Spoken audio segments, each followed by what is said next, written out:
Before anyone says anything, yes, I changed the name. The old one was boring. Alright, that's it. Welcome back. Today I have an update to the Magic Pockets mod. There are three main features I want to talk about, the first of which is the Magic Pockets enchantment. If you watched the first video about this mod, you'd recognize this as the original idea I had for inventory expansion. At the time, I decided that I didn't really know how to fully implement it, so I just settled with some base inventory upgrades. But almost a full year later, I decided it was time to revisit it, so here it is. The Magic Pockets enchantment. You can get it through the enchantment table, and it has also been added to the loot table, so it should be appearing in random chests and fishing loot. Each level you add to it, you gain an additional slot, up to 4 per armor slot, for a maximum of 16 extra slots. If you take off your armor or replace your armor with one that does not have the enchantment, the items will drop on the floor.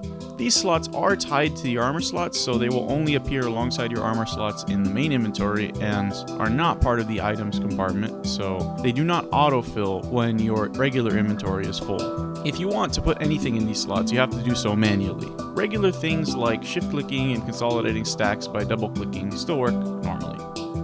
The next feature I'm going to talk about is the storage conduit. It's a storage system that allows you to access multiple chests from one place. You make the conduit like this at the crafting table, and if you surround it with chests, you can access all of the chests from the conduit. If you craft the storage conduit connector block like this, you can chain them together and increase how many chests you can add to the system. The maximum amount of blocks you can chain together is 20, so you should be able to add 85 chests to a max system if you laid it out in a line like this. They can be connected however you want to the back and sides of the storage conduit. Looking at the interface, it is laid out similarly to the creative tabs. If a single chest is in the system, the unusable slots will be grayed out. Tabs can scroll like creative tabs as well if chests are added to the system that are bigger than the double chest's 54 slots.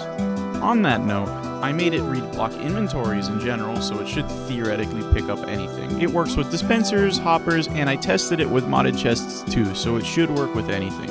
Each tab appears as numbered by default, but if you right-click on the tab while carrying an item, that item will be set as the tab icon. If you right-click on the tab without an item, a text box will appear on the top left of the menu.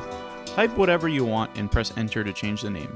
These operations can be done as many times as you like.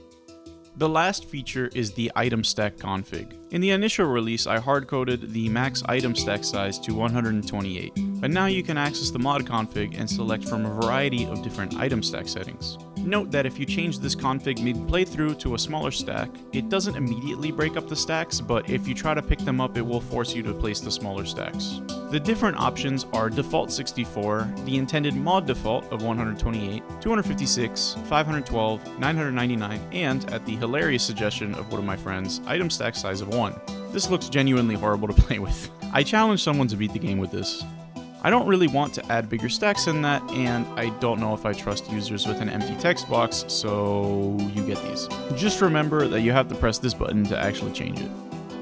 One more thing I wanted to mention before I finish the showcase is the modpack compatibility version.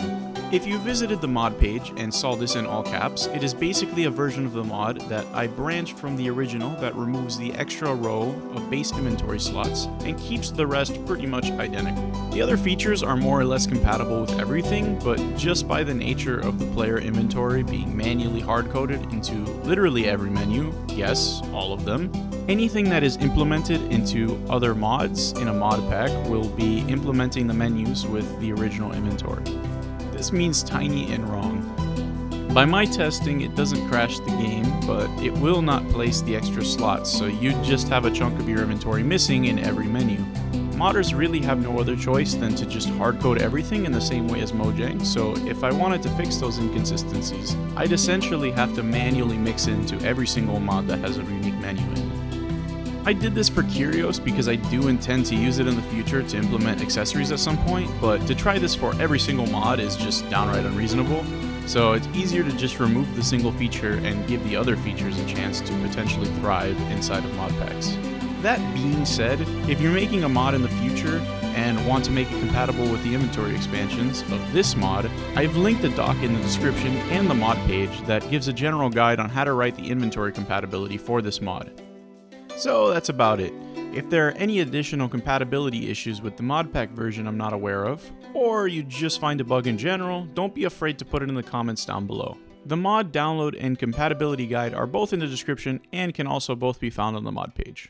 Hope you enjoyed.